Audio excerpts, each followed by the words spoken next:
दोस्तों, स्वागत है एक बार फिर आपके अपने YouTube channel DKG history prep पर। मैं आपका अपना दोस्त देवेंद्र कुमार शुरू कर रहा हूं। मैं आज से जो है इंडियन पॉलिटी, भारतीय संविधान, तो ये UPPCS RO के लिए स्पेशली बैच है। बाकी और जितने भी एग्ज़ाम हैं उसमें भी आप जो है, जैसे MP PCS है, राजस्थान PCS है और लोअर PCS है, उत्तराखंड PCS है, उन सब में भी काम आएगा। लेकिन स्पेशली मैं जो है UPPCS और RO पर फोकस होकर करा रहा हूँ। तो आप सभी लोग जो है इस मुहिम से जुड़ना चाहें तो हमारे चैनल पे आकर के जो है पढ़ सकते हैं। मेरा उद्देश्य यही है कि मैं प्रीवियस ईयर क्वेश्चन पेपर है उनके माध्यम से जो है आपको कुछ चीज़ समझाते जाऊँ। अगर आप लोग पढ़ना ही चाहते हैं स्पेशली पॉलिटी, तो आप मुझे कमेंट करके बता दीजिए।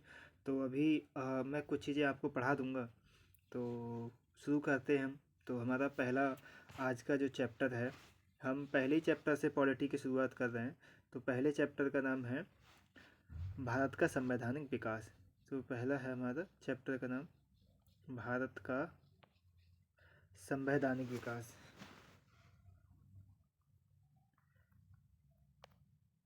संवैधानिक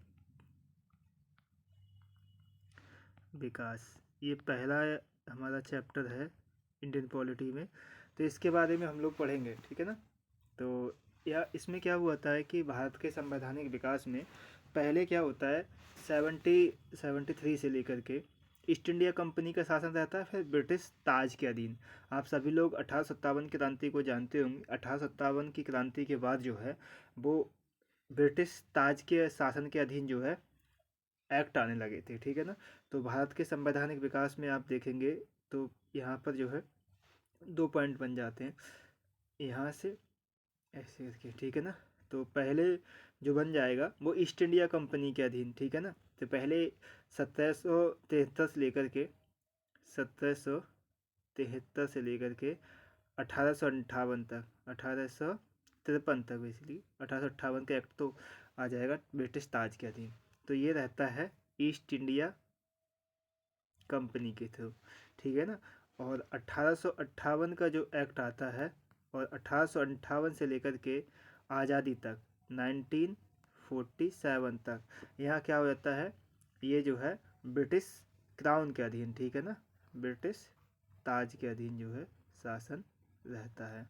तो इस तरह से जो है तो हम लोग पढ़ते हैं। तो पहले मैं आपको पहले क्वेश्चन आंसर कराऊँ, क्या कराऊँ, तो पहले देखते हैं। मेरे खुद के अपने नोट्स हैं तो उनके माध्यम से मैं आपको पढ़ाता हूँ। यहाँ देखते हैं, फिर बाद में मैं क्वेश्चन आंसर करा दूँगा, ठीक है। तो पहले पढ़ लीजिए कौन कौन से एक्ट हैं। तो ऐतिहासिक पृष्ठभूमि, हिस्टोरिकल जो है बैकग्राउंड के बारे में, जैसे कंपनी का शासन मैंने अभी बताया था ईस्ट इंडिया कंपनी का अधीन 1773 से लेकर 1858, लेकिन 1858 जो आ जाता है वो ब्रिटिश क्राउन के अधीन आ जाता है। तो 1853 तक हम जो है इसको मान लेंगे, ठीक है। तो देखिए अब सबसे पहले क्या होता है कि 1773 का जो है रेगुलेटिंग एक्ट आता है। रेगुलेटिंग एक्ट मतलब रेगुलेट करने के लिए, ठीक है ना। इंडियन को भारत का जो प्रशासन है उसको रेगुलेट करने के लिए जो है कई एक्ट आते हैं। उनमें से पहला एक्ट होता है 1773 का रेगुलेटिंग एक्ट। तो 1773 के रेगुलेटिंग एक्ट में क्या क्या चेंजेस हुए, क्या क्या बातें हुई, तो देख लेते हैं, ठीक है ना। यहाँ है कि ईस्ट इंडिया कंपनी के कार्यों को, EIC मतलब ईस्ट इंडिया कंपनी के कार्यों को कंट्रोल और नियमित करने के लिए क्या था, ये 1773 का एक्ट था। तो ईस्ट इंडिया कंपनी, यहाँ कंपनी के प्रशासनिक और राजनीतिक कार्यों, ठीक है ना, इस एक्ट के थ्रू जो क्या कर दिया गया, कंपनी के प्रशासनिक और राजनीतिक कार्यों को जो है वो जो है मान्यता मिल गई। भारत में केंद्रीय प्रशासन की नींव जो है पड़ जाती है, ठीक है ना। केंद्र, क्योंकि ईस्ट इंडिया कंपनी आ गई तो एक सेंट्रलाइज पावर है, उसकी एडमिनिस्ट्रेशन की जो है नींव पड़ जाती है। और इस एक्ट में क्या हुआ था, सबसे बड़ी बात हुई थी कि जो अब तक बंगाल का जो गवर्नर हुआ करता था, बंगाल का गवर्नर जो होता था वो अब क्या बन गया, गवर्नर जनरल बन गया, ठीक है ना। बंगाल का गवर्नर क्या बन गया, गवर्नर जनरल। और इस एक्ट के थ्रू जो है 4 सदस्यीय परिषद थी, ठीक है ना, 4 सदस्यीय एग्जीक्यूटिव काउंसिल थी, उसको जो है गठन किया गया, ठीक है ना। और इसका जो फर्स्ट गवर्नर जनरल था, मैंने भी बताया कि बंगाल का गवर्नर जो है वो गवर्नर जनरल बन गया। तो पहला गवर्नर जनरल बनने वाला कौन था, वारेन हेस्टिंग जो है ऐसा पहला इंसान था, ठीक है ना। और दूसरा बात है कि 1773 के एक्ट के थ्रू, 1773 के रेगुलेटिंग एक्ट से ठीक है ना। 1773 के ही रेगुलेटिंग एक्ट से जो है क्या हुआ था, कलकत्ता में जो है, कलकत्ता याद रखना, कलकत्ता में जो है 1774 में क्या होता है, एक कोर्ट का निर्माण होता है, ठीक है ना। उच्चतम न्यायालय का गठन होता है, ठीक है ना। उच्चतम न्यायालय का गठन का कलकत्ता में कौन से एक्ट के तहत, 1773 रेगुलेटिंग एक्ट के तहत। कब होता है, 1774 में, ठीक है ना। तो इस बात को आप याद रखिए। ये हम 1773 का रेगुलेटिंग एक्ट पढ़ रहे हैं, ठीक है ना। यहाँ देखिए, मद्रास और बंगाल के गवर्नर जो हैं वो बंगाल का जो गवर्नर जनरल बन गया था उसके अधीन आ गए। कहाँ, कौन कौन से, मद्रास और बंगाल के गवर्नर। और तीसरा काम होता है कंपनी के कर्मचारियों को जो है, कंपनी के जितने कर्मचारी थे उनको निजी व्यापार करने, भारतीय लोगों से उपहार लेने व रिश्वत लेने पर जो क्या कर दिया गया, प्रतिबंध लगा दिया गया। कंपनी पर नियंत्रण हेतु, कंपनी पर कंट्रोल करने हेतु उन्होंने क्या किया, बोर्ड ऑफ डायरेक्टर और कोर्ट ऑफ कंट्रोल, ठीक है ना, किस किस का गठन किया गया था, यहाँ पढ़ते हैं। कोर्ट ऑफ डायरेक्टर, ठीक है ना, ये कोर्ट नहीं है, बोर्ड ऑफ डायरेक्टर। और तो यहाँ पर देखिए, राजस्व, नागरिक प्लस सैन्य अधिकार जो है प्राप्त की जानकारी के लिए जो है ब्रिटिश सरकार द्वारा इसको court of director, board of director का गठन किया गया, ठीक है ना। तो हम लोग पढ़ेंगे बोर्ड ऑफ डायरेक्टर, निदेशक मंडल के बारे में। तो निदेशक मंडल का गठन किया गया। तो इन सब चीज़ों के बाद जो है अब हमारा एक्ट आता है कौन सा, 1784 का पिट्स इंडिया एक्ट। तो 1784 का पिट्स इंडिया एक्ट है। इससे पहले क्या था, 1781 का एक एक्ट आया था, ठीक है ना। 1781 के एक्ट को हम बोलते हैं एक्ट ऑफ सेटलमेंट। तो इस शब्द को याद रखिए, एक्ट ऑफ सेटलमेंट वाला कौन सा एक्ट है, 1781 के थ्रू आया था। अब 1784 में जो पिट्स इंडिया एक्ट था उसके थ्रू कौन कौन से चेंजेस आए, क्या क्या विशेषताएं थी इसकी, तो उनके बारे में हम नज़र डाल लेते हैं। कंपनी का जो राजनीतिक और व्यापारिक या वाणिज्यिक कार्य थे उनको क्या कर दिया, अलग अलग कर दिया गया। तो आपसे पूछा जाएगा कि किस एक्ट के थ्रू जो है कंपनी के राजनीतिक और वाणिज्यिक कार्यों को या व्यापारिक कार्यों को अलग कर दिया गया। तो कौन सा एक्ट होगा, वो 1784 का पिट्स इंडिया एक्ट। व्यापारिक मामले, अब यहाँ आएगा कि कौन किसकी सुनवाई करता था। तो जो व्यापारिक जितने मामले होते थे वो बोर्ड ऑफ डायरेक्टर, ठीक है ना, यानी कि निदेशक मंडल जो है देखा करता था। और राजनीतिक मामले हुआ करते थे तो बोर्ड ऑफ कंट्रोल। अभी बताया था 1773 के एक्ट में कि board of director, board of control की हमने बात की थी। तो यहाँ 1784 के एक्ट के थ्रू जो है वो व्यापारिक मामले और वाणिज्यिक कार्यों को अलग कर दिया, क्योंकि पहले क्या थे, ये दोनों साथ साथ हुआ करते थे। तो व्यापारिक मामले और राजनीतिक कार्य अब अलग हो गए। तो जितने व्यापारिक के मामले थे वो सारे के सारे जो है बोर्ड ऑफ डायरेक्टर देखता था, यानी कि निदेशक मंडल देखता था। और राजनीतिक कार्य कंपनी के जितने हुआ करते थे उनका मैनेजमेंट जो है वो बोर्ड ऑफ कंट्रोल के हाथों सौंप दिया गया। तो यहाँ से अब देखो, यहाँ से क्या होता है, एक तो व्यापारिक मामले, राजनीतिक मामले दोनों को अलग अलग देखा जा रहा है। तो यहीं से जो है द्वैध शासन की जो व्यवस्था है उसका शुभारंभ होता है। तो बोर्ड ऑफ कंट्रोल की पावर, अब कौन कौन सी शक्तियाँ आखिरकार बोर्ड ऑफ कंट्रोल को दी गई। तो बोर्ड ऑफ कंट्रोल की देखते हैं, यहाँ से देखते हैं कि ब्रिटिश नियंत्रित भारत में, अभी तक क्या है, ब्रिटिश नियंत्रित भारत ही तो चल रहा है। ब्रिटिश नियंत्रित भारत में सभी नागरिक, सैन्य, राजस्व की गतिविधियों का कंट्रोल जो है वो किसके था, बोर्ड ऑफ कंट्रोल के ही हाथ में ही था।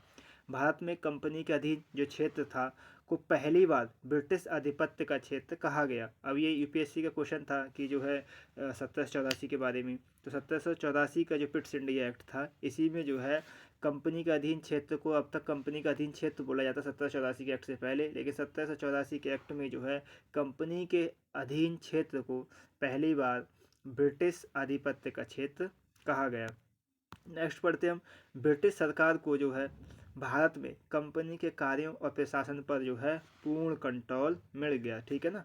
किसको, ब्रिटिश सरकार को, भारत सरकार को जो है भारत में कंपनी के अधीन कार्यों और प्रशासन पर पूर्ण नियंत्रण मिल गया। मैं यहाँ से एक और बात जोड़ दूंगा, अभी तक आप लोगों ने ये देख रहे हैं, तो अगर आप इतिहास में जाएंगे तो अब तक क्या हो चुका था, 1757 का प्लासी का युद्ध और 1764 का बक्सर का युद्ध। इन जीतों से जो है वो यहाँ इन लोगों को बहुत ज़्यादा सहायता मिल गई, और इनसे मिलने के बाद ही जो है वो 1773 का रेगुलेटरी एक्ट वगैरह आता है, तो वहाँ से ये शुरुआत हुई थी। तो आप बक्सर का युद्ध और प्लासी के युद्ध को याद रखिए, इनसे जो है भारत में जो है बहुत ज़्यादा चेंजेस हुए। यहीं से जो है भारत में संवैधानिक विकास और कंपनी का जो है नियंत्रण जो है भारतीय प्रशासन पर जो है शुरू हो गया था। तो हम लोगों ने जो है अब तक 1784 के एक्ट की बात कर ली, 1781 के एक्ट ऑफ सेटलमेंट की बात कर ली। अब दूसरा एक्ट आता है जिसको बोलते हैं हम लोग, यहाँ आप नाम से भी देखते जाइए, ठीक है ना, यहाँ नाम चेंज होते जा रहे हैं। तो यहाँ नाम से देखिए कैसे नाम चेंज हो रहे हैं। अब क्या हो गया था, अब तक देखिए हमने 1781 को क्या बोला था, एक्ट ऑफ सेटलमेंट बोला था। 1784 क्या बोला था, पिटसैंडी एक्ट बोला था। और 1773 के एक्ट को जो हमने रेगुलेटरी एक्ट बोला था। तो हम बोलते हैं 1873 के एक्ट में क्या क्या आया। तो ब्रिटिश संसद द्वारा ये पारित था, ठीक है, ब्रिटिश संसद द्वारा पारित था। अब इसमें क्या क्या चेंजेस आए भारत में। भारत में ब्रिटिश संपत्तियों पर क्राउन की जो है संप्रभुता स्थापित हो गई। ब्रिटिश संपत्तियां थी उन पर भी जो है क्राउन की संप्रभुता भारत में जो थी वो ब्रिटिश संपत्तियों पर क्या हो गया था, वो क्राउन की जो संप्रभुता वो है स्थापित हो गई। कंपनी का शासन और व्यापार एकाधिकार 20 वर्षों तक जो है बढ़ा दिया गया, ठीक है ना। कंपनी का जो शासन था और व्यापार पर जो एकाधिकार था वो 20 वर्षों तक जो है बढ़ा दिया गया। स्थानीय सरकारों को सुप्रीम कोर्ट के अधिकार क्षेत्र के अधीन कर लोगों पर टैक्स लगाने का अधिकार दे दिया गया, ठीक है ना। और 1813 में जो है ईसाई मिशनरी जो देते थे वो भारत में प्रचार प्रसार करने के लिए आ सकते थे। ये भी जो है 1813 के चार्टर एक्ट से इन लोगों को अधिकार मिल गया। भारत में अब 1813 की एक बहुत बड़ी बात थी कि भारत में चाय व चीन के व्यापार पर कंपनी जो है उसका जो है पूर्ण अधिकार हो गया, ठीक है ना, 1813 में। यहाँ पढ़ते हैं हम 1833 का चार्टर एक्ट पढ़ते हैं। तो 1833 के चार्टर एक्ट में क्या था कि ब्रिटिश भारत के केंद्रीकरण हेतु, ठीक है, ये क्यों लाया गया, इसको भी 1833 का जो एक्ट है उसको भी क्या बोलते हैं, चार्टर एक्ट बोलते हैं। इसमें क्या क्या चेंजेस आए, क्या क्या बदलाव आए वो पढ़ते हैं हम। तो 1833 में क्या था, ब्रिटिश भारत का जो है वो केंद्रीकरण शुरू, सेंट्रलाइजेशन होना शुरू हुआ।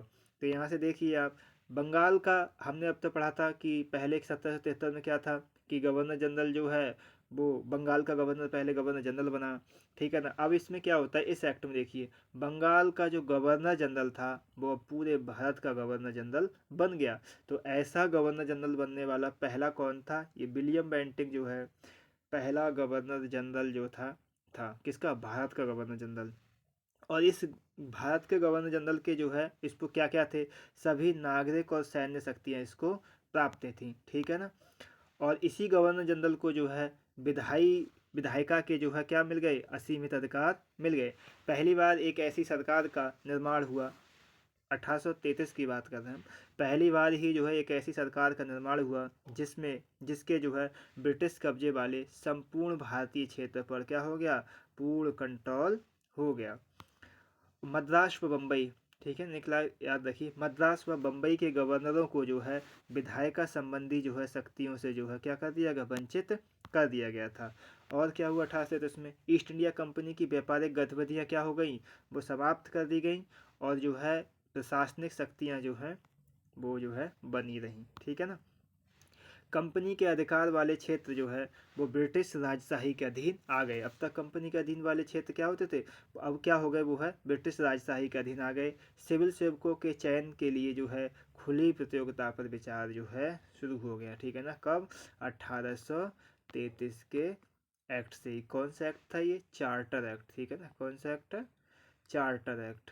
तो ये सब आप याद रखिए 1833 के बारे में।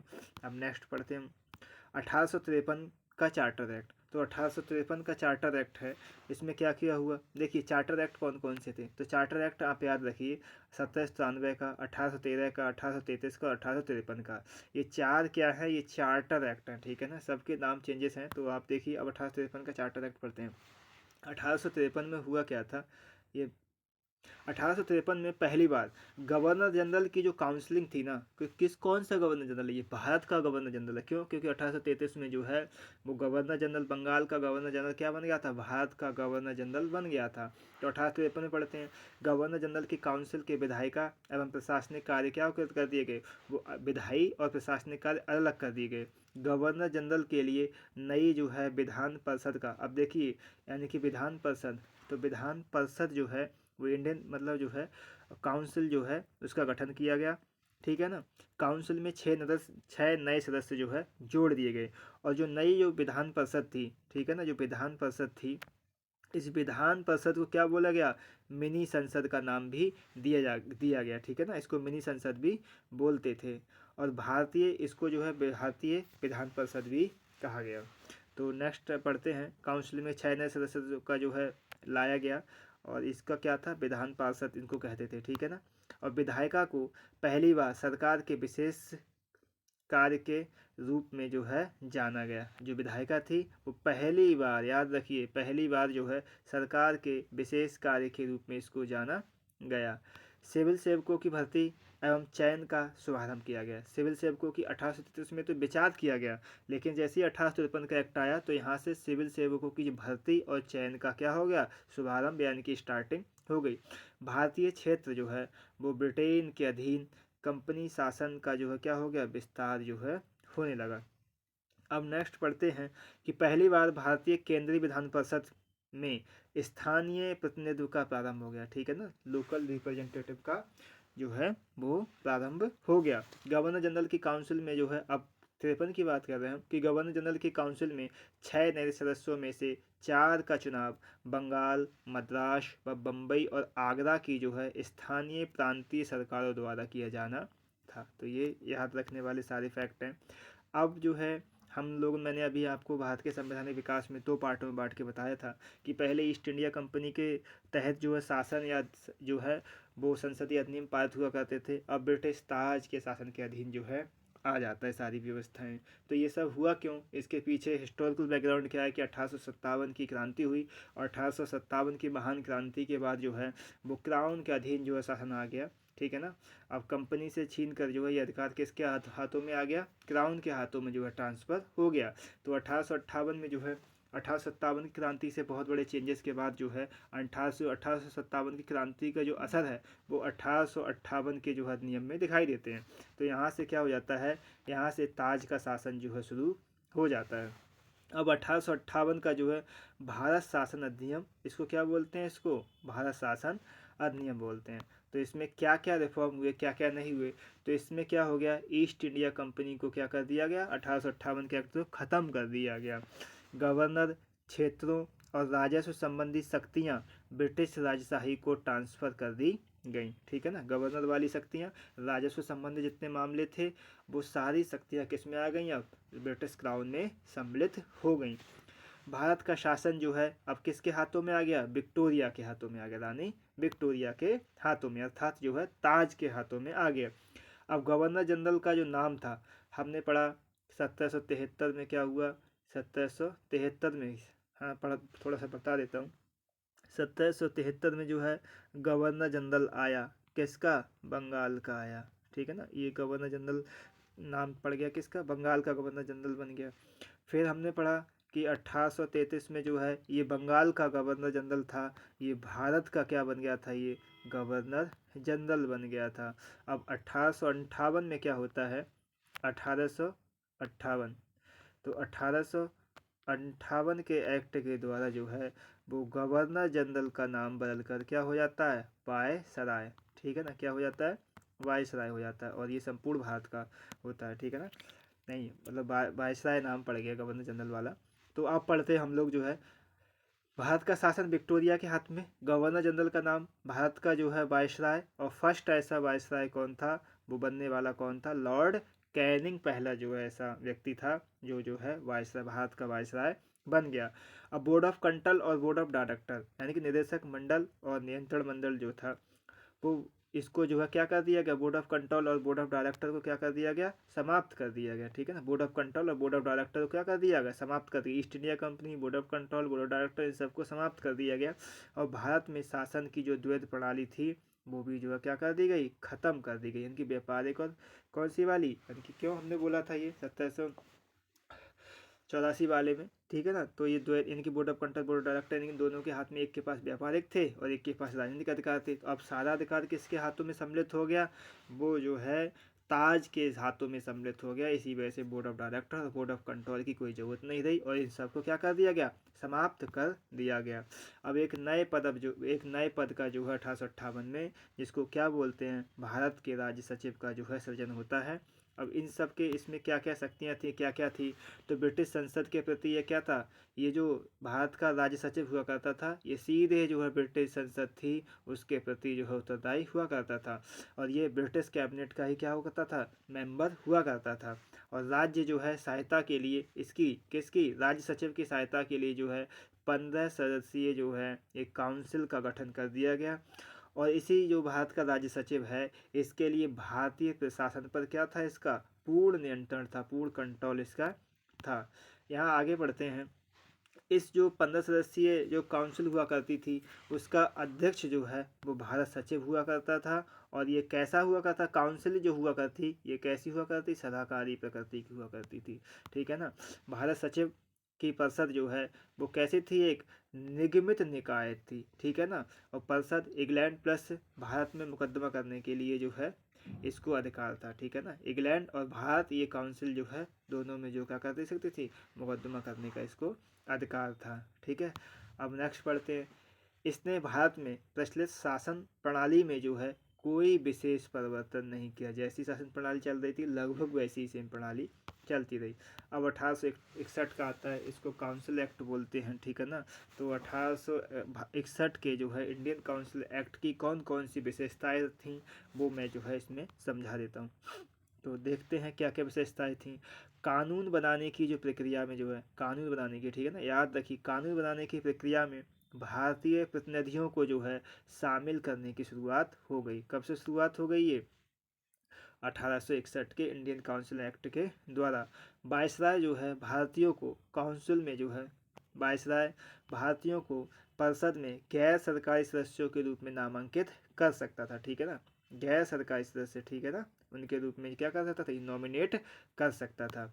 1862 में कैनिंग ने, क्योंकि लॉर्ड कैनिंग क्या था, वायसराय था, इसने 3 भारतीय, कौन कौन से, बनारस के राजा, पटियाला के महाराजा, ठीक है ना, और सर दिनकर राव जो है, इनको जो है जगह दी गैर सरकारी सदस्य के रूप में। ठीक है, और गैर सरकारी सदस्यों का क्या हुआ, इसमें से मनोनयन यानी कि नॉमिनेशन वाली जो प्रक्रिया थी वो इससे शुरू हो जाती है।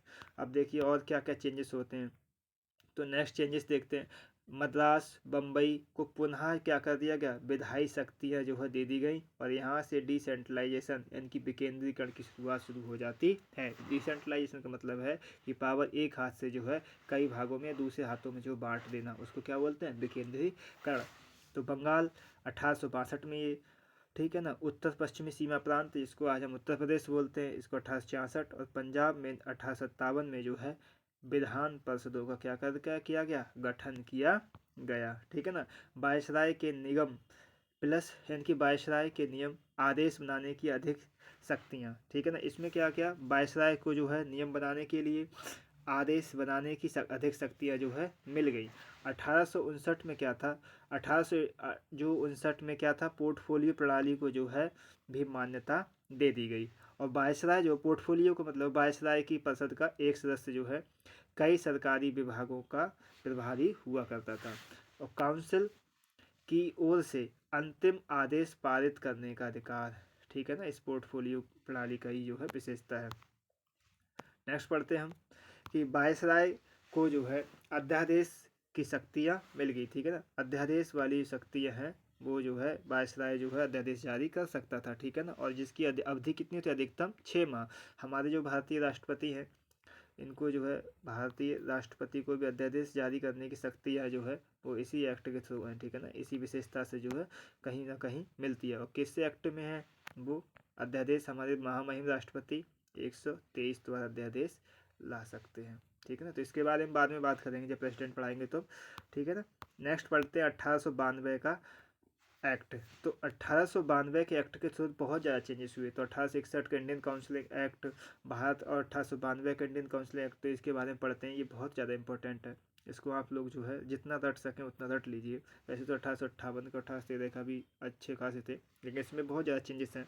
तो केंद्रीय और प्रांतीय विधान परिषद में जो है अतिरिक्त यानी कि गैर सरकारी सदस्यों की संख्या क्या कर दी गई, बढ़ा दी गई, और बहुमत जिसमें क्या था वो सरकारी सदस्यों का ही था। तो नेक्स्ट पढ़ते हैं विधान परिषद के कार्यों में, जो विधान परिषद थी उसके कार्यों में वृद्धि कर दी गई। बजट पर बहस करने का अधिकार मिल गया। कार्यपालिका के प्रश्नों का उत्तर देने के लिए अधिकृत थी, ठीक है ना, यही काउंसिल। अब यहाँ देखिए केंद्रीय विधान परिषद और बंगाल चैम्बर्स ऑफ कॉमर्स में गैर सरकारी सदस्यों के नामांकन के लिए वायसराय की शक्तियों का प्रावधान कर दिया गया। देखिए यहाँ 1892 के एक्ट में क्या था, एक यानी कि प्रश्न पूछने का अधिकार तो मिल गया, ठीक है ना, लेकिन पूरक प्रश्न जो है वो पूछने का अधिकार नहीं मिला था। वो कब मिलेगा आपको, 1909 या 1919 में जो है मिलेगा। तो पढ़ते हैं हम आगे जो है केंद्रीय विधान परिषद और बंगाल चैम्बर्स ऑफ कॉमर्स में, बंगाल चैम्बर्स ऑफ कॉमर्स में गैर सरकारी सदस्यों के नामांकन के लिए 22 आय की शक्तियों का प्रावधान किया गया। केंद्रीय और प्रांतीय विधान परिषद दोनों में गैर सरकारी सदस्यों के चुनाव के लिए सीमित और क्या था, परोक्ष चुनाव का प्रावधान किया गया, ठीक है ना। प्रांतीय विधान परिषदों में गवर्नर को जो है जिला परिषद, नगर पालिका, ठीक है ना, विश्वविद्यालयों, व्यापार संघ, जमींदारों, चैम्बर्स ऑफ कॉमर्स की सिफारिश पर क्या किया गया, गैर सरकारी सदस्यों को नियुक्त करने की जो है शक्ति भी मिल गई। अब 1909 के भारत शासन यानी कि इंडियन काउंसिलिंग एक्ट जो है, इंडियन काउंसिल एक्ट यानी कि भारत परिषद अधिनियम को क्या बोलते हैं, मार्लियामेंटो रिफॉर्म पढ़ते हैं। अगर इतिहास में जाओगे तो क्या होता है 1906 में क्या होता है, बंगाल का विभाजन, ठीक है ना। तो यहाँ मार्लियामेंटो एक बादशाह एक सचिव है, तो यहाँ से जो है इनको रिफॉर्म हुए थे, तो उसको मार्लियामेंटो रिफॉर्म भी बोलते हैं और 1919 का भारत परिषद अधिनियम भी इसको बोलते हैं। तो इसमें क्या क्या रिफॉर्म हुए, केंद्रीय और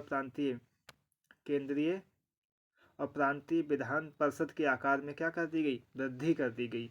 16 से 60 सदस्य वाली अब ये, ठीक है ना, परिषद बन गई। संख्या एक समान नहीं थी दोनों में, ठीक है ना। केंद्र प्रांतों में जो विधान परिषद थी उनमें जो है एक समान संख्या नहीं थी। गैर सरकारी अब तक जो है गैर सरकारी सदस्यों का, अब तो सरकारी बहुमत होता था, अब जो है गैर सरकारी सदस्यों का बहुमत हो गया। लेकिन केंद्रीय में यानी कि प्रांतों में गैर सरकारी सदस्यों का बहुमत था, लेकिन केंद्रीय जो परिषद थी उसमें क्या था, वो सरकारी सदस्यों का बहुमत था। दोनों स्तरों पर विधान परिषद के चर्चा कार्यों का दायरा क्या कर दिया गया, बढ़ा दिया गया। और इसमें क्या था, देखो हमने अब तक पढ़ा था कि अनुपूरक प्रश्न पूछना, बजट पर संकल्प लाना, इन रखने का अधिकार भी जो है मिल गया। कब मिल गया ये, 1909 में। हमने 1892 का एक्ट पढ़ा था, तो मैंने बताया था कि प्रश्न तो पूछ सकते थे, ठीक है ना, लेकिन जो है वो लोग अनुपूरक प्रश्न जो है नहीं पूछ सकते थे। तो ये अनुपूरक प्रश्न पूछने का अधिकार कब मिला था, ये 1909 में मिला था, ठीक है ना। तो नेक्स्ट पढ़ते हैं पहली बार किसी भारतीय को वायसराय और गवर्नर की जो है एग्जीक्यूटिव जो काउंसिल हुआ करती उसके साथ एसोसिएशन बनाने का जो है प्रावधान किया गया। और ऐसे पहले मेंबर जो एग्जीक्यूटिव यानी कि वायसराय की एग्जीक्यूटिव काउंसिल के मेंबर बनने वाले कौन थे, पहले भारतीय सत्येंद्र प्रसाद सिन्हा थे, ठीक है ना। ये विधि सदस्य थे, ठीक है ना, लॉ मेंबर थे। और जो क्या 1909 में क्या कर दिया गया था, मुस्लिमों को जो है पृथक निर्वाचन दे दिया गया। अभी मैंने बताया था बंगाल विभाजन के बारे में, तो वहीं से जो है पार्लियामेंट्री रिफॉर्म में जो है मुस्लिमों को जो है पृथक निर्वाचन क्षेत्र जो है उसको जो है दे दिया गया। और यहाँ दिया presidency corporation, chambers of commerce, विश्वविद्यालय और जमींदारों को अलग से रिप्रेजेंटेटिव का भी प्रावधान कर दिया गया, ठीक है ना। अब पढ़ते हैं भारत शासन अधिनियम 1909। तो मॉन्टेग्यू चैम्सफोर्ड इसको रिफॉर्म भी बोलते हैं, ठीक है ना। 1909 को बोला जाता है मॉन्टे मतलब मार्लियामेंटो रिफॉर्म, और 1919 को जो है जो अधिनियम था भारत शासन अधिनियम जो है इसको हम जो है मॉन्टेग्यू चैम्सफोर्ड सुधार भी बोलते हैं। तो उत्तरदायी सरकार की स्थापना करना इसका उद्देश्य था 1919 वाले का। इसमें पहली बार देश में द्विसदनीय व्यवस्था और प्रत्यक्ष निर्वाचन की व्यवस्था की गई। भारतीय विधान परिषद के स्थान पर जो है द्विसदनीय व्यवस्था लागू कर दी गई। जैसे कि हमारे यहाँ पर लोकसभा और राज्यसभा होती हैं, उस तरह से जो है गठन कर दिया गया। बहुसंख्या जो है, इसमें क्या होते थे दोनों में, क्या बहुसंख्यक सदस्यों का चुनाव कैसे किया जाता था। ज़्यादातर सदस्य जो होता है, अधिकतम सदस्य जो है, उनका चुनाव जो है वो कैसा किया जाता था, यानी कि प्रत्यक्ष निर्वाचन से किया जाता था। वायसराय की जो काउंसिल थे उसमें 6 सदस्यों में से, ठीक है, कॉमर्स यानी कि यह कमांडर इन चीफ को छोड़कर जो है 3 सदस्यों का वायसराय की काउंसिल में जो है, अरे भाई क्यों पसंद कर हट जाओ तो। वायसराय की काउंसिल में 6 सदस्यों में से कमांडर इन चीफ को छोड़कर जो है 3 का भारतीय होना जरूरी था। तो इस लाइन को याद रख लीजिए कि वायसराय की जो एग्जीक्यूटिव काउंसिल है उसमें 6 सदस्य हैं, उसमें से जो है कमांडर इन चीफ तो जो है वो नहीं होगा इंडियन, लेकिन बाकी 3 मेंबर जो हैं वो उनका भारतीय होना क्या था, जरूरी हो गया था। कब, 1919 की बात कर रहे हैं। सांप्रदायिक आधार पर, ठीक है ना, किस किस को मिल गया था अधिकार। अब तक तो हमने 1909 में पढ़ा था कि मुस्लिमों को जो है पृथक निर्वाचन मिल गया था क्षेत्र। अब जो है सांप्रदायिक आधार पर जो किस किस को मिल गया था, सिखों को, भारतीय ईसाइयों को, आंग्ल भारतीयों को और यूरोपियों के लिए जो क्या मिल गया था, पृथक निर्वाचन क्षेत्र जो है मिल चुका था। ठीक है।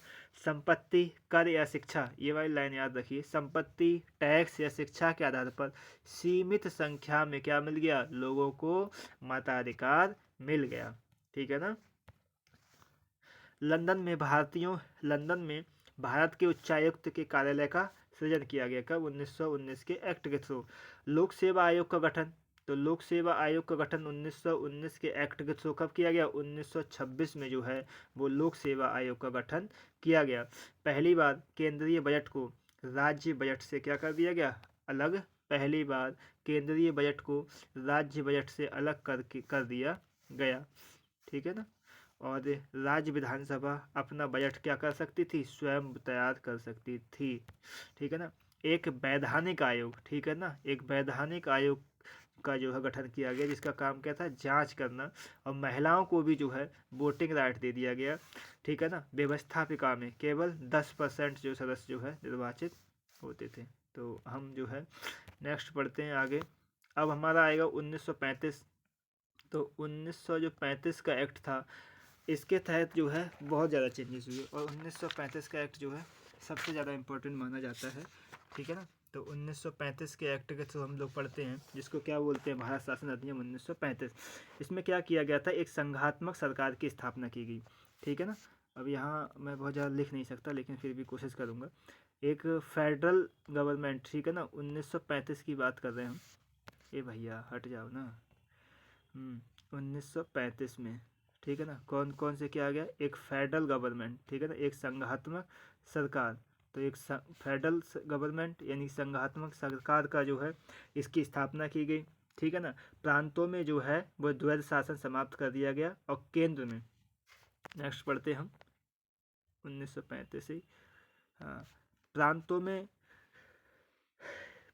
द्वैध शासन समाप्त कर दिया गया। ठीक है ना। प्रांतों में जो द्वैध शासन की व्यवस्था थी, प्रांतों में द्वैध शासन, तो प्रांतों में द्वैध शासन इसको समाप्त कर दिया गया, द्वैध शासन समाप्त कर दिया गया। और केंद्र में जो है वो द्वैध शासन जो है वो शुरू कर दिया गया। ठीक है ना। और इसमें क्या हुआ, 1935 के एक्ट के थ्रू जो है वो बर्मा को जो है ब्रिटिश भारत से क्या कर दिया गया, अलग कर दिया गया। और 1937 में जो है 1935 के एक्ट के थ्रू जो है 1937 में जो है वो 2 नए प्रांत जो है वो सिंध और उड़ीसा जो है उनका निर्माण हुआ। ठीक है ना। तो ये रख ली। आरबीआई की जो स्थापना है, आरबीआई, तो ये भी आरबीआई का जो स्थापना है वो भी जो है 1935 के एक्ट को थ्रू हुआ।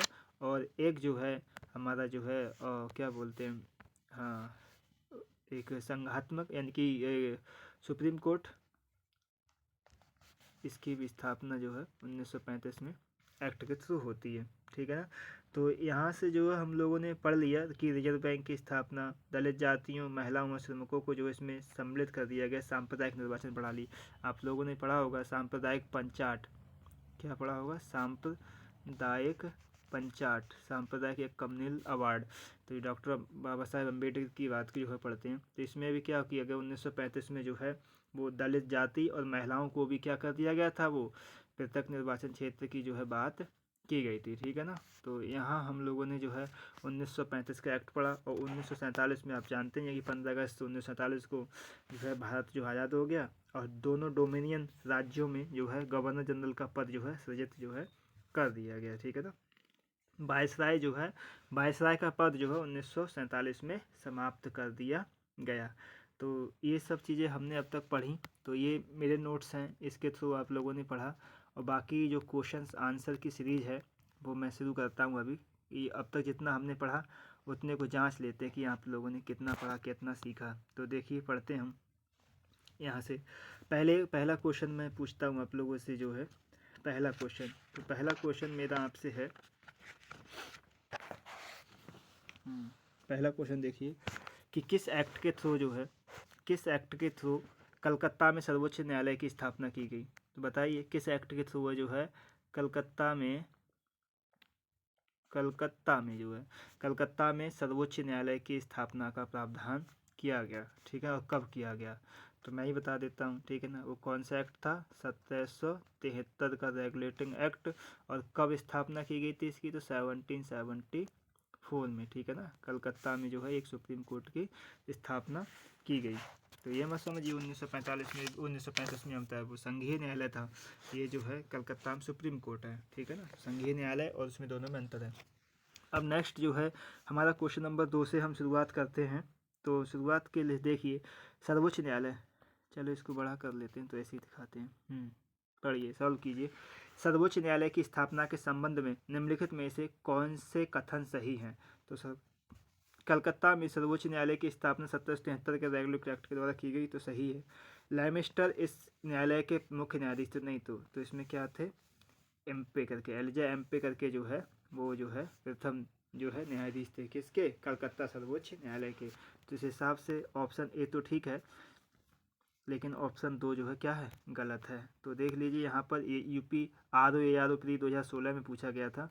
अब यहाँ हमको जो है मिलाना है। अभी हमने जितने एक्ट पढ़े थे ना, जैसे नियंत्रण परिषद की स्थापना, तो एग्जीक्यूटिव जो है वो बोलता है एग्जीक्यूटिव काउंसिल की स्थापना। तो काउंसिल 1861 वाली आप लोग देख ही चुके हैं। और सर्वोच्च न्यायालय की स्थापना आपने ही पढ़ा, कौन से एक्ट, रेगुलेटिंग एक्ट 1773 के थ्रू पढ़ा था, ठीक है ना। और जो इंडियन काउंसिल एक्ट था हमने पढ़ा था वो 1784 पढ़ा था। तो 1784 से इसका मिलान कर देते हैं। और इंग्लिश मिशनरी, मतलब इंग्लिश जो मिशनरी थी वो भारत में प्रचार प्रसार करने का जो इनको परमिशन कब मिल गई थी, 1813 के चार्टर एक्ट के थ्रू मिल गई थी इनको परमिशन। और गवर्नर जनरल की काउंसिल में जो है कानूनी सदस्य की नियुक्ति जो है वो की गई थी ना, मैकाले वाली, तो वो कब की गई थी, 1833 के चार्टर एक्ट के थ्रू। तो इसके हिसाब से हमारा ऑप्शन क्या हो जाता है, यानी कि 2134। तो 2134 जिसमें होगा उसको हम जो है 3 कर देंगे, 2134। तो 2134 ऑप्शन नंबर बी में है। तो इस हिसाब से ये ऑप्शन सही होता है। बाकी ये सब पढ़ लीजिए कि 1773 सर्वोच्च न्यायालय सुप्रीम कोर्ट की स्थापना, और 84 में पिट्स इंडिया एक्ट बोलते थे हम, और 1784 में यही board of control board of director की स्थापना, 13 में इंग्लिश मिशनरी भारत में कार्य करने की अनुमति मिल गई, और 33 में जो है गवर्नर जनरल की जो काउंसिल थी उसमें कानूनी सदस्य से संबंधित जो है वो नियुक्तियों का प्रावधान किया गया। तो ये हमने पढ़ा, मैं आपको ये सब पढ़ा चुका हूँ पहले ही, ठीक है ना। अब आपको कोई प्रॉब्लम नहीं होनी चाहिए इन सबको सॉल्व करते हुए। तो पढ़ते हम लोग ये निम्नलिखित में से, भाई तुम क्यों आ जाते हो,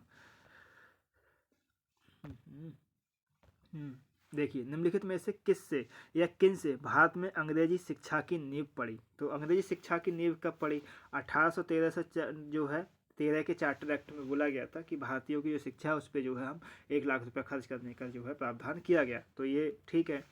general committee of public instruction 1823, ये भी ठीक है। और प्राच्य आंग्ल प्राच्य विवाद, हिस्ट्री में आपने पढ़ाई होगा, तो ये आंग्ल प्राच्य विवाद चल रहा था 1833 वाला, तो ये भी जो है इससे भी जो है भारत में अंग्रेजी शिक्षा की नींव पड़ती है। तो इस हिसाब से जो है ऑप्शन 1, 2, 3 जो है तीनों ही ऑप्शन सही हो जाते हैं, ठीक है ना। तो इसका एक्सप्लेनेशन जो है आपको पढ़ना है तो पढ़ लीजिए यहाँ कि ईस्ट इंडिया कंपनी ने ओरिएंटल शिक्षा की यानी कि प्रचलित प्रणाली को हतोत्साहित किया तथा पश्चिमी शिक्षा और अंग्रेजी भाषा को बढ़ावा दिया। 1813 के चार्टर एक्ट ने भारत में शिक्षा के प्रसार के लिए प्रतिवर्ष 1 लाख रुपये खर्च करने का, ये मैं बता ही चुका हूँ कि प्रतिवर्ष 1 लाख रुपये खर्च करने की बात की गई। 1823 में general committee of public interaction गठन किया गया, जिसकी जिम्मेदारी शिक्षा के लिए 1 लाख रुपये देने यानी ग्रांट देने की थी। कमेटी में 10 यूरोपीय सदस्य थे, जिसके अध्यक्ष कौन बनाए गए थे? लॉर्ड मकाले, मैंने बताया ही था आपको। और इसके बाद governor general Lord William Cavendish Bentinck 1828 से 35 का शासनकाल दिखाया गया। 7 मार्च 1835 को जो है लॉर्ड मैकाले के प्रस्ताव को स्वीकार कर लिया गया और भारत में अंग्रेजी की उच्च शिक्षा का माध्यम, अंग्रेजी को ही जो है वो हायर एजुकेशन का मीडियम मान लिया गया। भारत में आंग्ल शिक्षा के समर्थकों के नेता ट्रेवेलियन थे, जबकि एच.टी. प्रिंसेप जो है प्राच्य शिक्षा के समर्थक के नेतृत्व करता थे। तो ये सब हम लोग देख चुके हैं। तो नेक्स्ट क्वेश्चन हम लोग जो है वो देखते हैं कि क्या बोलता है ये। देखिए, किस एक्ट द्वारा ब्रिटिश संसद ने चाय और चीन के साथ व्यापार को छोड़कर ईस्ट इंडिया कंपनी के भारत के साथ व्यापार एकाधिकार को समाप्त कर दिया गया? तो मैंने बताया था कि कब समाप्त कर दिया गया था। 1813 के एक्ट के द्वारा जो है चाय और चीन के साथ व्यापार को छोड़कर जो है ईस्ट इंडिया कंपनी के साथ भारत के साथ और जो व्यापार के अधिकार थे उनको जो है समाप्त कर दिया गया, केवल चाय और चीन के साथ रह गया। तो यहाँ से बता ही चुका हूँ मैं। तो नेक्स्ट हम जो है आगे पढ़ते हैं। अब जो है हम ब्रिटिश ताज वाली बात कर रहे हैं। मैंने 2 बताए थे, एक ईस्ट इंडिया कंपनी और जो है ब्रिटिश ताज वाली। तो अब ब्रिटिश ताज वाले हम क्वेश्चन देख लेते हैं। तो ब्रिटिश ताज वाले क्वेश्चन देखिए, निम्नलिखित में से किस एक्ट के द्वारा अंतर्गत जो है भारतीय विधान परिषद को बजट पर बहस करने की शक्ति प्राप्त हो गई? मैंने बताया था कि 1892 में जो है 1892 का एक्ट था। तो 1892 के एक्ट के द्वारा मैंने बात की। फिर 1909 के एक्ट की बात की मैंने, कि जो है पूरक प्रश्न वगैरह की बात की थी मैंने। तो आप लोग इसके बारे में जो है पहले से ही मैं इन चीज़ों को पढ़ा चुका हूँ। तो मुझे लगता है कि इन सब चीज़ों के, इन क्वेश्चंस को जो है आप आसानी से सॉल्व कर लेंगे। तो कौन सा इसका आंसर होना चाहिए? 1892 में जो है बहस करने की जो है किस पे, बजट पर बात हो गई। इन पे प्रश्न पूछने का भी अधिकार था, लेकिन पूरक प्रश्न पूछने का अधिकार 1909 में मिला। ये भी बात मैं आपको बता चुका हूँ। तो आप पढ़ लीजिए कि 1892 के इंडियन काउंसिल एक्ट ने जो है विधान परिषद के कार्यों में वृद्धि की। इसके तहत बजट पर बहस करने की शक्ति दी गई, परंतु मतदान का अधिकार नहीं था। देख लीजिए, याद रख लीजिए, बजट पर बहस करने की शक्ति दी गई, लेकिन आप वोटिंग राइट नहीं दिएगा। बजट पर बहस कर लीजिए, लेकिन आप बजट पर जो है वोट नहीं कर सकते थे। तो इसको याद रखिए। इस एक्ट के तहत 6 दिन की पूर्व नोटिस पर कार्यपालिका से प्रश्न पूछने की अनुमति दी गई, लेकिन पूरक प्रश्न पूछने की अनुमति नहीं दी गई। ये अनुमति कब दी गई थी? 1909 के एक्ट के द्वारा, ठीक है ना। तो आप जो है नेक्स्ट क्वेश्चन देखते हैं। नेक्स्ट क्वेश्चन नंबर 2 है। तो 2 दिया गया है कि ये MPPCS 2019 का लेटेस्ट क्वेश्चन है, ब्रिटिश भारत में सांप्रदायिक प्रतिनिधित्व की व्यवस्था निम्नलिखित में से किस एक्ट द्वारा की गई? तो ये सांप्रदायिक प्रतिनिधित्व वाली मैंने बात की थी। सबसे पहले 1909, जिसको हम क्या बोलते हैं? पार्लियामेंटो रिफॉर्म बोलते हैं। क्या बोलते हैं? पार्लियामेंटो रिफॉर्म।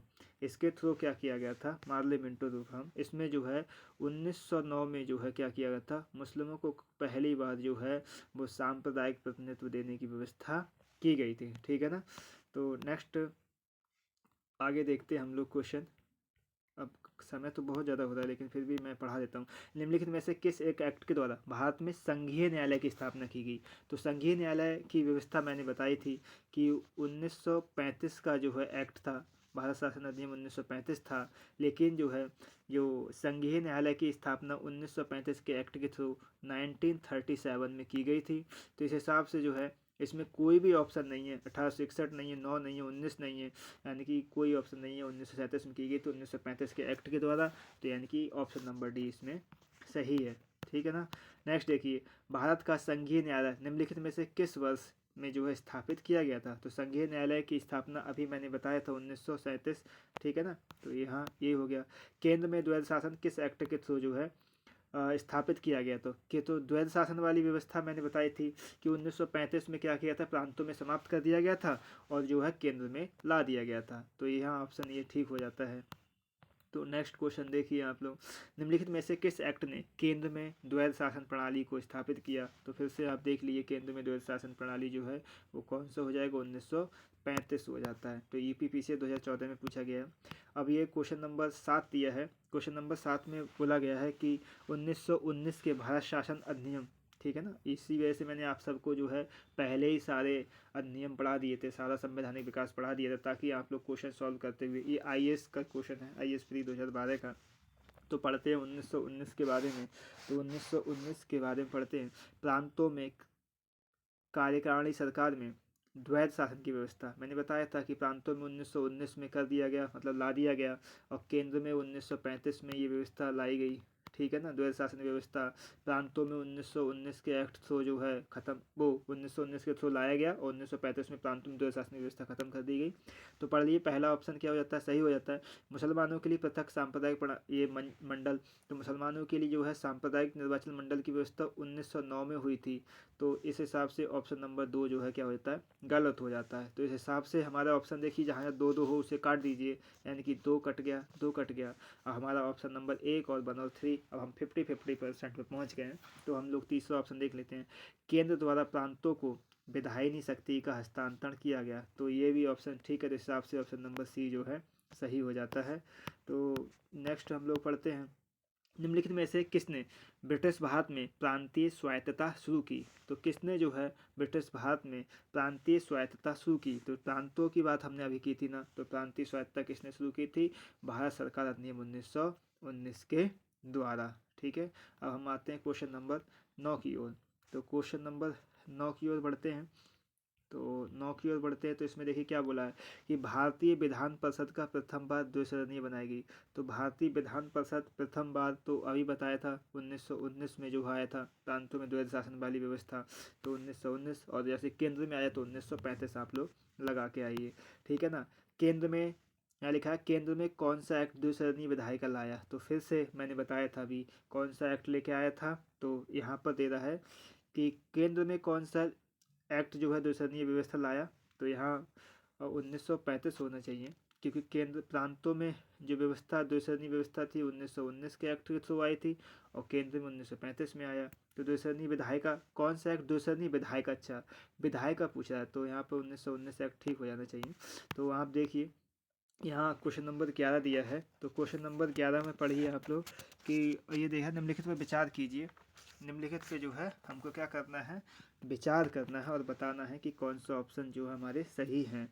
तो कौन से ऑप्शन सही हैं पढ़ते हैं। 1919 के मॉन्टेस्क्यू चैम्बर सुधार ने 21 वर्ष से अधिक आयु की सभी महिलाओं को मताधिकार की संतति की। तो ये गलत है, मैंने बताया था कुछ महिलाएं थीं उनको जो है वोटिंग राइट दिया गया था, और ठीक है ना। तो ये पहला ऑप्शन गलत हो जाता है। 1919 के गवर्नमेंट ऑफ इंडिया एक्ट में विधानमंडल में महिलाओं के लिए आरक्षित स्थानों पर प्रावधान किया गया। तो ये ऑप्शन जो है ठीक है। तो यहाँ ऑप्शन नंबर केवल 2 सही है, ठीक है ना। ये लेटेस्ट क्वेश्चन है, देखिए आईएएस प्री 2021 का क्वेश्चन है, तो ऑप्शन नंबर 2 सही है।